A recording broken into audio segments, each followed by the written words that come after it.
நேற்று வகுப்பில் நம்ம தொகைநிலை தொடர்மொழி அப்படிங்கிறத நேற்று வகுப்பில் பார்த்தோம். நேற்று நம்ம சொல்லியிருந்தோம், நான் சில 10 வினாக்கள் இந்த பகுதியிலேருந்து கொடுக்குறேன், அதை நீங்கள் டிஸ்கிரிப்ஷனில் எடுத்துக்கோங்க. ஆன்சரை வந்து இன்றைக்கி நம்ம டிஸ்கஸ் பண்ணலாம் அப்படிங்கிறத நான் சொல்லியிருந்தேன், நேற்றே சொல்லியிருந்தேன்.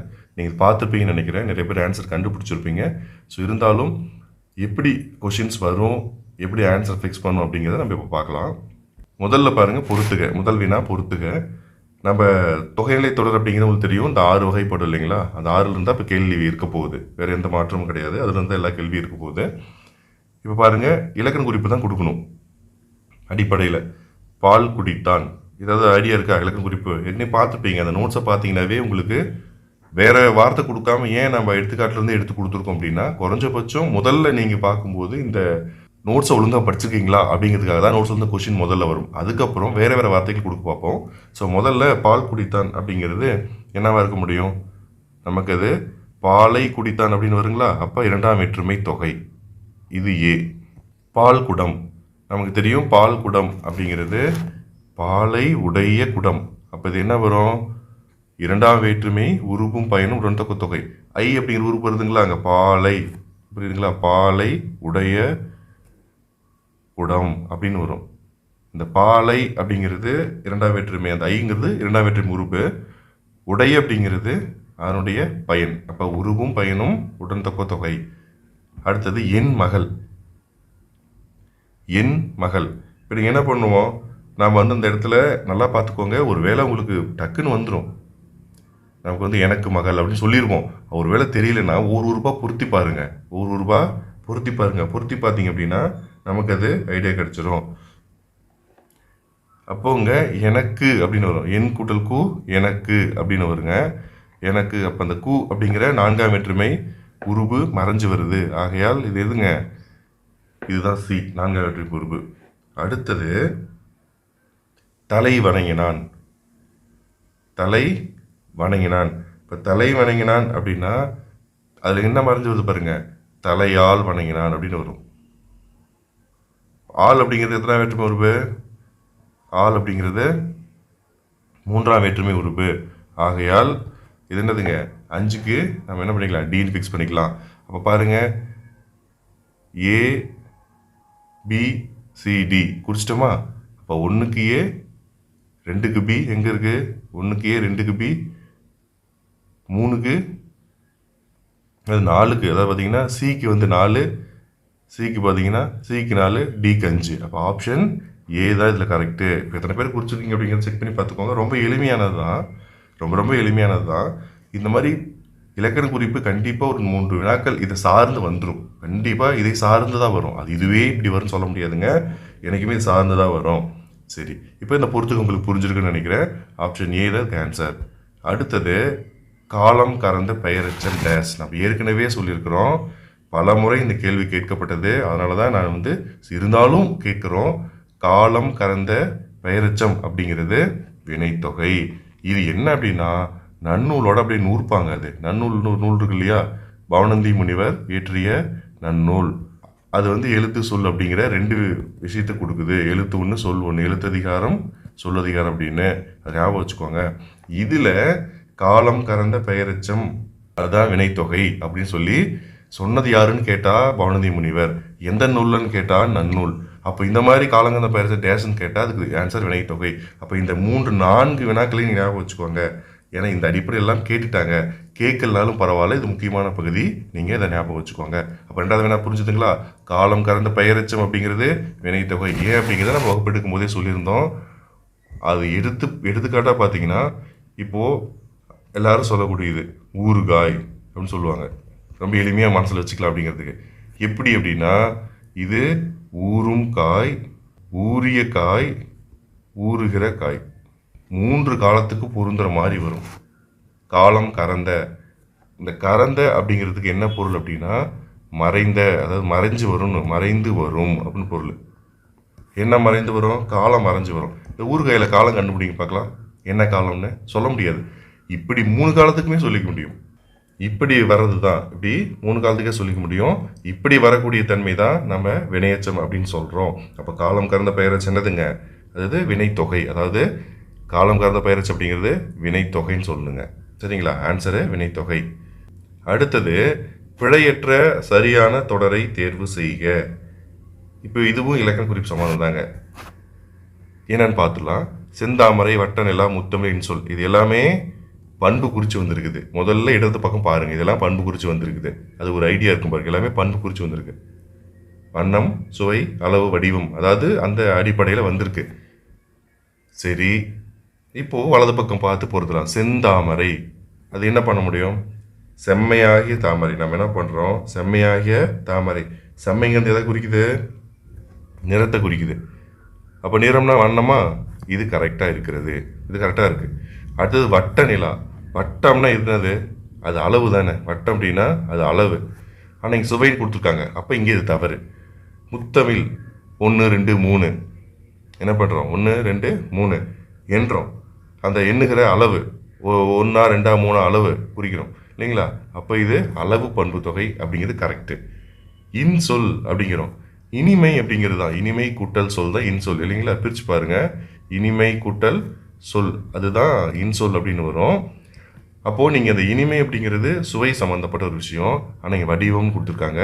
அப்போ இது தவறாக பொருத்தப்பட்டிருக்கிறது, இது தப்பாக பொருத்தப்பட்டிருக்கிறது. ஆகையால் நமக்கு இப்போ என்ன கேட்டிருக்காங்க? பிழை இல்லாத சரியானது. முதல்ல கேள்வி படிச்சுக்கோங்க, இதெல்லாம் ஃபிக்ஸ் பண்ணிடுவீங்க. கேள்வியில் அவங்க கேட்குற முறை இந்த மாதிரி இருக்கும். பிழையற்ற சரியானது. பிழை இல்லாதது எதுன்னு கேட்குறாங்க. நமக்கு தெரிஞ்சு 1 3 இங்கே ஆப்ஷனில் இருக்கா பாருங்கள். 1 3 சரி. ஆப்ஷன் ஏல இருக்கு பாருங்கள். அப்போது 1 3 சரின்னு குறிக்கணும். இப்போ இந்த முறை புரியுதுங்களா? உங்களுக்கு எளிமையாக கண்டுபிடிச்சிருவீங்க. கண்டுபிடிச்சதுக்கப்புறம் சின்னதாக தப்பு பண்ணிட்டோம்னா தப்பாயிடும். அவங்க என்ன கேள்வி கேட்டிருக்காங்கிறத ஒரு தடவை நல்லா படித்து பார்த்துட்டு அது 1 3 சரி அப்படிங்கிறத ஃபிக்ஸ் பண்ணணும். அடுத்தது 4 பொறுத்துக்க பாருங்கள். இதுவும் அப்படி தான். இடது பக்கம் பாருங்கள். புலி மனிதன், மழைக்கை, துடியிடை, பவளவாய் எல்லாத்துலேயும் போலாங்கிற உறுப்பு என்னதுங்க? மறைஞ்சு வருது. புரியுதுங்களா? அப்போ இதிலிருந்து கேட்குறாங்கன்னு போல அப்படிங்கிற உறுப்பு ஊமை உறுப்பு மறைஞ்சு வருது. அவங்க எதிர்பார்க்கறது ஊமை தான், எதிர்பார்க்கறது ஊமை தான், அதுதான் வந்து எதிர்பார்க்குறாங்க. இப்போ பொறுத்து இல்லைங்க. வலது பக்கம் பாருங்கள். ஊமை வந்து வினை பையன் மெய்யுரு இல்லைங்களா? வினை பையன் மெய்யுரு அப்படிங்கிற அடிப்படையில் தான் வரும். வினை பையன் மெய்யுரு. அப்போது ஊமைன்னு தெரியும். இது எல்லாமே ஊமை தான், ஊமை தொகை தான் இல்லைங்களா? ஆனால் அது என்ன மாதிரியான ஊமை தொகை? அடுத்த கட்டத்துக்கு போகிறாங்க அவங்க, அடுத்த ஸ்டேஜுக்கு. வினை பையன் மெய் உருவில் வரும். இந்த இடத்துல நம்ம உரு அப்படிங்கிறத என்ன சொல்லியிருக்காங்க? வண்ணம்னு வச்சுக்கணும். வண்ணங்க. உரு அப்படின்னா வண்ணம். இந்த இடத்துல நீங்கள் உருவம்னு நினச்சிக்காதீங்க. சரி, அப்போது புலி மனிதன் பார்க்குறோம். புலி மனிதன் அப்படின்னா என்னதுங்க? புலி என்ன சொல்கிறோம்? புலி மாதிரி இருப்பான்பா, புலி மாதிரி. அந்த மெய் அது, அதாவது பார்த்தீங்கன்னு வச்சுக்கோங்களேன். இப்போ மெய்யா இல்லை உருவா, வினையா, விளக்கமா? அது புலி மனிதன் அப்படின்னா அந்த அந்த உடலமைப்பு சொல்கிறாங்களா? புலி மாதிரி மனுஷன் இருப்பானா? அப்போ எதை சொல்கிறாங்க? அந்த உருவத்தை சொல்கிறாங்களா? நல்லா யோசிச்சு பாருங்கள், நீங்களே யோசிச்சு பாருங்கள். புலி மாதிரி இருக்க மாட்டோம். அந்த செயல்பாடு புலி மாதிரி இருக்கும். துருன்னு ஓடுறது, ஒட்டியாடுறது, பாயறது, பேசுறது வேக வேகமாக, அல்லது கர்ஜிக்கிறது. அப்போ அது அந்த புலியோட செயல்பாடு. நல்லா பார்த்துக்கோங்க, செயல்பாடு. அதுதான் அங்கே புலி போன்ற மனிதனுக்கு காரணம். அப்போது இங்கே அது வினையத்தான் குறிக்குது. அந்த ஊமை வினையத்தான் குறிக்குது. வினை ஊமை தொகை. அடுத்தது மழைக்கு. மழை என்ன பண்ணும்? எல்லாருக்கும் தாராளமாக பொழியும். நல்லா தாராளமாக பொழியுது. அதனால் என்னதுங்க? எல்லா மக்களும் பயன்பெறுகிறார்கள். நாடு செழிப்பாக இருக்கிறது. அதனால் பயன்.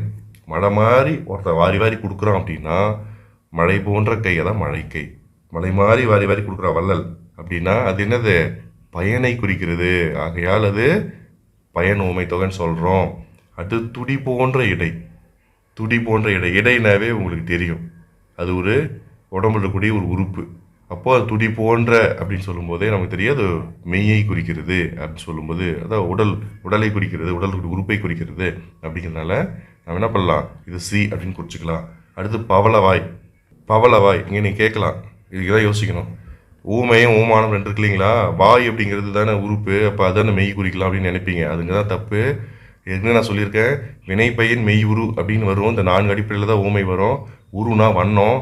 இங்கே வந்து பவளம் தான் ஓமானம், அதாவது வந்து கொண்டு வரப்பட்டிருக்கு. நமக்கு வந்து வாய் எப்படி இருக்குன்னா பவளம் மாதிரி இருக்குன்னு சொல்கிறோம் இல்லைங்களா? பவளம் மாதிரி இருக்குன்னு. வாய் மாதிரி பவளம் இல்லை, பவளம் மாதிரி தான் வாய் இருக்குது அப்படின்னு சொல்லி நம்ம என்ன பண்ணுவோம்? அந்த பவளத்தை கொண்டு வரோம். அப்போது அதோட நிறம் என்ன? சிவப்பு.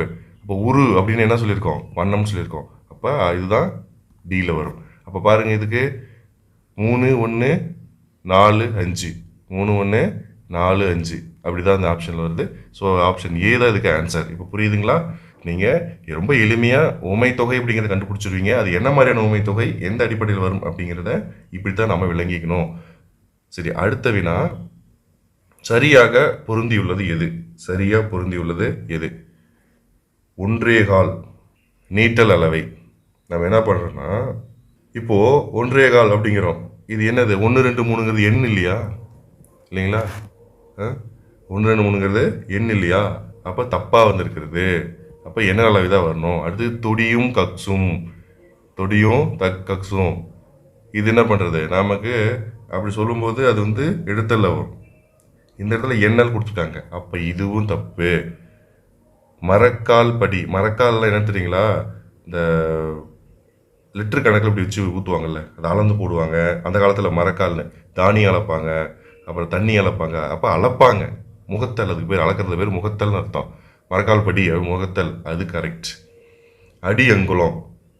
எத்தனை மீட்டர் துணி, எத்தனை மீட்டர் வந்து என்ன பண்ணணும், காடா துணி தேவைப்படும், எத்தனை மீட்டர் வந்து பேண்ட்டுக்கு சட்டைக்கு தேவைப்படும் கேட்குறாங்கல்ல, அது வந்து நீட்டல் அளவை. அப்படி எத்தனை மீட்டர்னு கேட்டால் நீட்டல் அளவை. படியங்களெல்லாம் நீட்டல் அளவையில் தான் வரும், எடுத்தல்ல வராது. அது எடுத்தல்ல வராது. அப்போ இதில் சரியாக புரிஞ்சிருக்கிறது இது மரக்கால் படி. நல்லா பார்த்துக்குங்க. ஒருவேளை இந்த மாதிரி கேள்வி கேட்டாங்கன்னா இதில் ஒன்று தான் ரைட்டாக இருக்கும், மீதி 3 தப்பாக இருக்கும். அப்போ நம்ம ரொம்ப சிரமப்படக்கூடாது. நீங்கள் எண்ணல் என்னதுங்க, எடுத்தல், முகத்தல், நீட்டல், இதை கொஞ்சம் நம்ம கொடுத்துருக்க நோட்ஸில் 2 3 வரைக்கும் புரிஞ்சு பார்த்துக்குவாங்க. புரிஞ்சிட்டிங்கன்னா உங்களுக்கு ரொம்ப எளிமையாக இருக்கும். அப்போ இதில் மரக்கால் படி அப்படிங்கிறது தான் சரியான பதில். அடுத்தது பொற்றொடி வந்தால். உங்களுக்கு நல்லாவே தெரியும் பொற்றொடி வந்தால் அப்படின்னா நாமே இதை பொற்றொடி வந்தால் அப்படிங்கிறது கொடுத்துருக்கோம். கண்டிப்பாக அன்மொழி தொகை அப்படின்னு ஒரு விஷயம் இருக்குன்னு வச்சுக்கோங்க.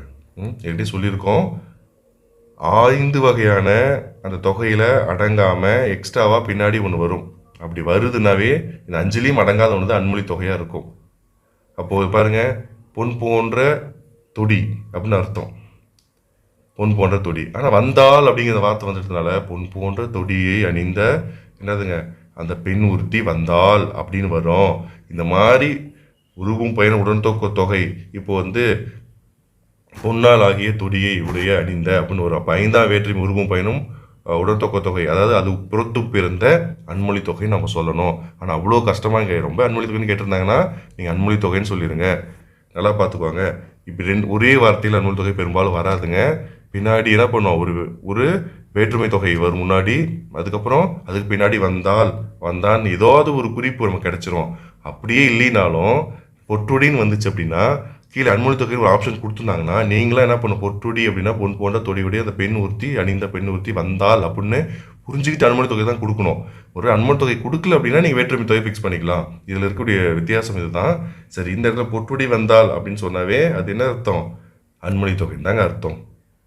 அடுத்த வினா 7ஆம் வேற்றுமை, அதாவது பாருங்க பொற்றாளி. இப்போ ஏற்கனவே பார்த்தீங்க 6வது வினா பார்த்தீங்க பொற்றொடின்னு, இது பார்த்தீங்கன்னா பொற்றாளி இலக்கண குறிப்பு கேட்குறாங்க.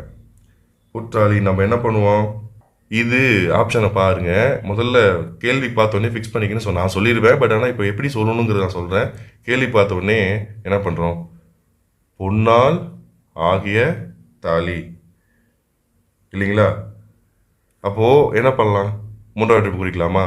நல்லா பார்த்துக்கணும். அவங்க என்ன சொல்கிறாங்கன்னா பொற்றாளி அப்படின்னு சொல்லி கொடுக்குறாங்க. இதில் இந்த மயக்கம் இதுதான் வரும். இப்போ என்றைக்குமே 5க்கு 3க்கு இப்போ ஆண் போடுற இடத்துல நமக்கு என்ன பண்ணிடுவோம், சிக்கல் பண்ணிடுவோம். இந்த ஆண் ஒடு அப்படிங்கிறதையும் அப்படிங்கிற 5ஆம் வேற்றுமையும் நம்ம என்ன பண்ணிக்குவோம்னா சில இடங்களில் மயக்கத்தை ஏற்படுத்தி இது அதுவாக சொல்ல பார்ப்போம். ஆனால் அது வழி கிடையாது. நம்ம என்ன பண்ணிக்கணும், சரியாக தான் புரிஞ்சுக்கணும். பொன்னின் ஆகிய தாலி தான் வரும். எப்படி மலையின் வீடறிவு வருதோ அது மாதிரி பொன்னின் ஆகிய தாலி தான் வரும். இப்போ பொன்னின் ஆகிய தாலி அப்படிங்கிற அந்த வந்துச்சு, பொன்னின் ஆகிய தாலி தான் இல்லைங்களா? இதனுடைய முதல் விளக்கம் பொன்னின் ஆகிய தாலி அப்படி தான் வரும். இப்போ அப்படிங்கிறது 5ஆம் வேற்றுமை உறுப்பு, அவருடைய பையன் ஆகிய வந்துருச்சு. அப்போ இது 5ஆம் வேற்றுமை உருவும் பையன் உடன்தொக்க தொகை அப்படித்தான் குறிக்கணும். நம்ம இது கொடுத்தது காரணமே நம்ம 3 குறிப்போம் அப்படின்னு தான். பொன்னால் ஆகிய தாலி, அப்படி பொன்னால் ஆகிய தாலின்னு சொல்லி நம்ம யோசிப்போம். அதனால் அது ஆமாம் கரெக்டாக தானே இருக்குது அப்படின்னா ஆனால் இது பொன்னின் ஆகிய தாலி இல்லைங்களா? அந்த இன் அப்படிங்கிற அந்த உறுப்பு தான் நேரடியான விளக்கத்தை தருது. அது எல்லாமே மயக்கத்தை உண்டு பண்ணும். ஆனால் இது நேரடியான விளக்கத்தை தருது. ஆகையால் ஐந்தாம் வேற்றி முறுமும் பயனும் உடன்தொகு தொகை. பார்த்துக்கணும், ஐந்தாம் வேற்றி முறுமும் பயனும் உடன்தொகு தொகை அப்படின்னு நம்ம இதை ஃபிக்ஸ் பண்ணணும். அப்போ இதுதான் கரெக்டு. அடுத்தது 8வது வினா பாருங்க. 7ஆம் வேற்றுமை தொகை பொறுத்து பிறந்த அன்மொழி தொகை எது? முதல்ல 7ஆம் வேற்றுமை தொகை என்னன்னு தெரியணும். அதன் பிறகு அன்மொழி தொகை, அது பின்னாடி வர வார்த்தையை வச்சு அன்மொழி தொகை கண்டுபிடிச்சிடலாம். சரி, நம்ம பார்க்கலாம். கவி இலக்கணம், கவிக்கு இலக்கணம் இல்லைங்களா? கவிக்கான இலக்கணம் நீங்கள் இப்படி புரிஞ்சுக்கோ. பொற்றாளி நமக்கு பார்த்துட்டோம், 5ஆம் வேற்றுமை. கிள்ளியது குடி, இது 6ஆம் வேற்றுமை. சரி இருக்கட்டும். கீழ் வயிற்று கழலை என்ன சொல்லுவோம்? கழலை இருக்கு. கீழ் வயிற்றின் கண் உள்ள கழலை, புரியுதுங்களா? அதை விளக்கி சொல்லி பாருங்க. இது என்ன சொல்லுவான்? கவிக்கு இலக்கணம் சொல்லிட்டோம். கவிக்காகிய இலக்கணம் சரிங்களா? உருவமையின் உடன்தொகு தொகை. பொன்னினாகிய தாலி, உருவமையின் உடன்தொகு தொகை 5. கிள்ளியது குடி, பின்னாடி ஏதாவது கிள்ளியது குடி போல, அதாவது கிள்ளியது குடி, கிள்ளியது குடி போல, இது கிள்ளியாது வந்துருச்சு. 6ஆம் வேற்றுமை தொகை சொல்லிடலாம். கீழ் வயிற்றின் கண் உள்ள கழலை அப்படின்னு நம்ம சொல்லும்போது இந்த கண் அப்படிங்கிற உறுப்பு இங்கே தான் பொருந்தி வருது. ஆகையால் 7ஆம் ஒற்றுமை தொகை பொறுத்த பிறந்த அன்மொழி தொகை. நீங்கள் ஒன்றும் வேணாம், என்ன சொல்லியிருக்கேன், இலக்கண குறிப்பு அடிப்படையாக கண்டுபிடிக்க தெரிஞ்சதுனாவே அதை வச்சு தான் மற்றதை கண்டுபிடிக்க முடியும். தனியாக இதை 7ஆம் வேற்றுமை பொறுத்த பிறந்த அன்மொழி தொகையை தனியாக ஞாபகம் வச்சுக்க தேவையில்ல. 7ஆம் வேற்றுமை தொகை உங்களுக்கு கண்டுபிடிக்க தெரியுதா? 7ஆம் வேற்றுமை எப்படி வரும், எந்த இடத்துல வரும், மறைஞ்சு வந்தால் தொகை அப்படின்னு தெரியுதா? அது தெரிஞ்சாவே நீங்கள் அதுக்கப்புறம் பின்னாடி அன்மொழி தொகை கொடுக்கட்டும், பொறுத்து பிறந்த கொடுக்கட்டும், நீங்கள் அதை ஃபிக்ஸ் பண்ணிட்டீங்கன்னாவே போதுமானது. நம்ம இதை ஞாபகம் வச்சுக்கோங்க, அதை பாருங்கள் முதல்ல. அதை பார்த்தீங்கன்னாவே அதுக்கப்புறம் அதை என்னன்னு சொல்லிக்கலாம். ஏன்னா வேறு எதுவுமே வேறு வேற்றுமை உள்ளே வராது பாருங்கள். வேறு இடத்துல வருதுங்களா? இல்லை இல்லைங்களா? அப்போ ஆப்ஷன் இ தான் இதுக்கு சரியானது. அடுத்தது 9வது வினா. தவறாக பொருந்தி உள்ளது எது அப்படின்னு சொல்லி கேட்குறாங்க. தவறாக பொருந்தி உள்ளது எது? ஸோ ஒன்று பார்ப்போம். தேன்மொழி, ஊமை தொகை பொறுத்து பிறந்த அன்மொழி தொகை. இந்த அன்மொழி தொகைங்கிறது இருக்கட்டும், முதல்ல ஊமை தொகை வைப்போம். தேன் போன்ற மொழி பேசக்கூடிய பெண். இப்போ புரியுதுங்களா? போன்றன்னு வந்துருச்சு. இது கரெக்ட், இது கரெக்டாக இருக்குது, சரியாக புரிஞ்சிருக்குது. அப்போது அடுத்தது கருங்குழல், கருமை கூட்டல் குழல், பிரிப்பு மை விகுதி வருது. கருங்குழல் அதாவது கருமையான குழலையுடைய பெண் ஒருத்தி வந்தால் அப்படிங்கிறது அன்மொழி தொகை. அப்போது மை விகுதி வந்துருச்சு, இதுவும் கரெக்டாக புரிஞ்சிருக்கு, பண்பு தொகை தாங்க. தாழ்குழல் பேசினால், தாழ்குழல் பேசினால், தாழ்ந்த அதாவது என்னது, குழல் போன்ற குழலையுடைய பெண் ஒருத்தி பேசினால். இங்கே வேற்றுமை தொகைன்னு கொடுத்துருக்குறாங்க. வேற்றுமை உறுப்பு எங்கே வந்திருக்குது? வேற்றுமை தொகை எங்கே வந்திருக்குது? வரவே இல்லை. அப்போ இதுதான் இருக்கட்டும். அடுத்தது பார்ப்போம். உயிர்மை, உயிரும் மெய்யும் போன்ற என்னதுங்க உறவு, அல்லது உயிரும் மெய்யும் எழுத்துக்களுக்கு அடிப்படை, இந்த மாதிரி உயிரும் மெய்யும் எழுத்து, புரிஞ்சுங்களா? பின்னாடி ஒன்று வரும், அப்போ தான் அன்மொழி தொகை நம்ம ஃபிக்ஸ் பண்ண முடியும். பின்னாடி ஒரு வார்த்தை வரும். அப்போது நம்மளை சொல்லி பார்க்கும்போது வரும் உயிரும் மெய்யும், உண்மை வந்துருச்சு. அப்போ இது கரெக்டு. அப்போ இங்கே வேற்றுமை தொகையே வரல, இந்த இடத்துல வேற்றுமை உறுப்பே வரவே இல்லை. தாழ்ந்த குழல் போன்ற பெண் ஒருத்தி வந்தாள், தாழ்ந்த குழல் போன்ற இருக்கக்கூடிய பெண் ஒருத்தி வந்தாள் அப்படின்னு தான் அர்த்தம். எங்கே ஐயாளுக்குன்னதுக்குன்னு எங்கே வந்திருக்கு? வரவே இல்லை இல்லைங்களா? அப்போது தவறாக இதுதான் பொருந்தி இருக்கிறது. அப்போ எது இல்லைங்கிறது கண்டுபிடிக்கிறதுக்கே நாம் என்ன பண்ணிக்கணும்? சில விஷயங்களை தெரிஞ்சு வச்சிருக்க வேண்டியது கட்டாயமாக இருக்கிறது. சரிங்களா? இந்த இடத்துல இப்போ புரியுது இல்லையா? இப்போ வேற்றுமை உறுப்பு இங்கே எங்கே வந்திருக்குது? ஐ ஆள்கு இன்னது கண் தான் இருக்கும். ஏன்னா 2லேருந்து தான் வேற்றுமை சொல்லியிருக்கோம். நல்லா பார்த்துக்கோங்க. முதல் வேற்றுமைக்கு வேற்றுமை உறுப்பு கிடையாது, 8ஆம் வேற்றுமைக்கு வேற்றுமை உறுப்பு கிடையாது. அப்போது 2 முதல் 7 வரைக்கும் ஐயாள்கு இன் அது கண் அப்படிங்கிறது தான் நமக்கு என்னதுங்க 7, அந்த 7 வேற்றுமை உறுப்புகள் சொல்லுவோம். 2 முதல் 7 வேற்றுமை உறுப்புன்னு சொல்கிறோம். இது வந்திருக்கான்னு பாருங்கள். அப்போது இது எல்லாம் தெரிஞ்சால் ஒழிய நமக்கு தெரியலன்னா இந்த கொஸ்டின் நீங்கள் கண்டிப்பாக தப்பாக குறிப்பீங்க. ஏன்னா தவறாக பொருந்தி உள்ளதுன்னு நம்ம கேள்வி கேட்டிருக்காங்க. அப்போ மீதி 3 கரெக்டு, உங்களுக்கு எல்லாமே கரெக்டு மாதிரி தெரியும் பார்த்தா, இல்லைங்களா? கண்டிப்பாக என்னது எல்லாமே கரெக்ட் மாதிரி தெரியும், அல்லது சரியாக இருக்கிறத தப்பு நினச்சி குறிச்சிருவோம். ஸோ இந்த சிக்கல் ஏற்படும். இந்த மாதிரி வினாக்கள் வரும்போது தான் நம்ம கொஞ்சம் கவனமாக இருக்க வேண்டியது அவசியமாக இருக்குது. சரி, அடுத்த வினா சரியானவற்றை தேர்க. இப்போ சரியானவற்றை நம்ம சரி, இதில் எது சரி அப்படின்னு சொல்லி நம்ம சொல்லணும். பொருத்தி காட்டிருக்காங்க.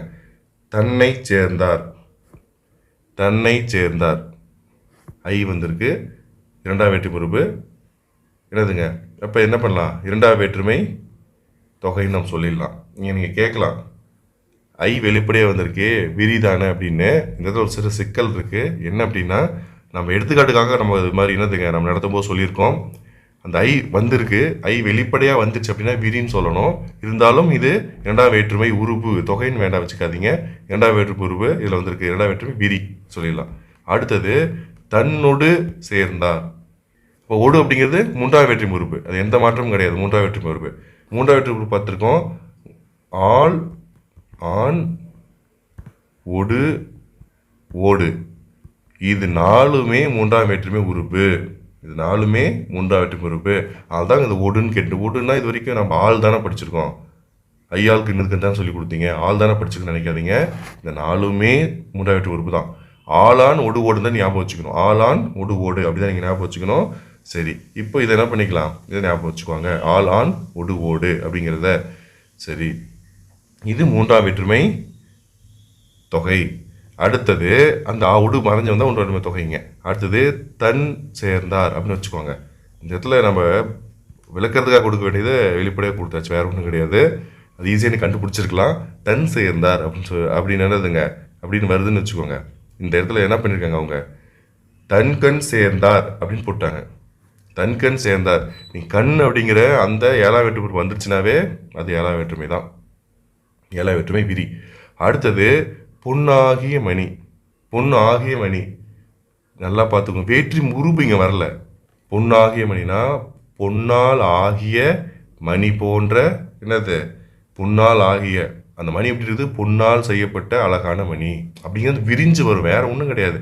அன்மொழி தொகை அப்படிங்கிறது நாம் என்ன பண்ணுறோம், அதுக்கு பின்னாடி இப்போ பொன்னால் ஆகிய மணி போன்ற பெண் ஒருத்தி வந்தால் ஏதோ ஒன்று வரணும். அந்த இடத்துல வந்து என்ன பண்ணிக்கணும், ஏதோ ஒன்று வரணும்.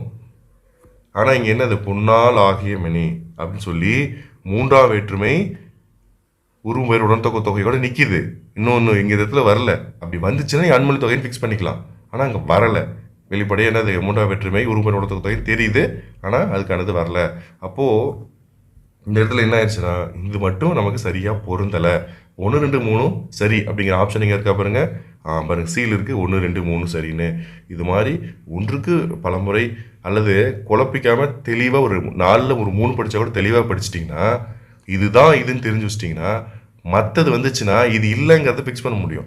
எல்லாத்தையுமே அரைகுறையாக படிச்சுட்டு போனீங்கன்னா இந்த மாதிரி அவங்க வினாக்களை ட்விஸ்ட்டாக கேட்கும்போது நமக்கு சிக்கலில் மாட்டிக்குவோம்.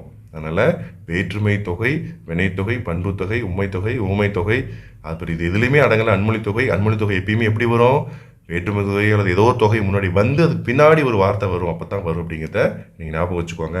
சரி, இந்த 10 வினாக்கள் உங்களுக்கு ரொம்ப புரிஞ்சிருக்குன்னு நினைக்கிறேன். ஸோ இந்த அடிப்படையில் நீங்கள் படிக்கணும், வேறு வழி கிடையாது, சிரமம் கிடையாது. ஒரு முறை இலக்கணத்தை நீங்கள் ஞாபகம் வச்சுட்டிங்கன்னா போதுமானது. நீங்கள் வாழ்நாள் முழுக்க அது உங்களுக்கு பயன்படும். ஏன்னா அது மாறாதது, அதில் பெரிய மாற்றங்கள் ஏற்படாது, அது ஃபிக்ஸடு. ஸோ அதனால் இலக்கணத்தை பொறுத்த வரைக்கும் நம்ம ஒரு தடவை கற்றுட்டா போதும், எல்லா எக்ஸாமுக்கும் நமக்கு அது யூஸ் ஆகிக்கும். சரி, மீண்டும் இன்னொரு வகுப்பில் உங்களை சந்திக்கிறேன். நன்றி, வணக்கம்.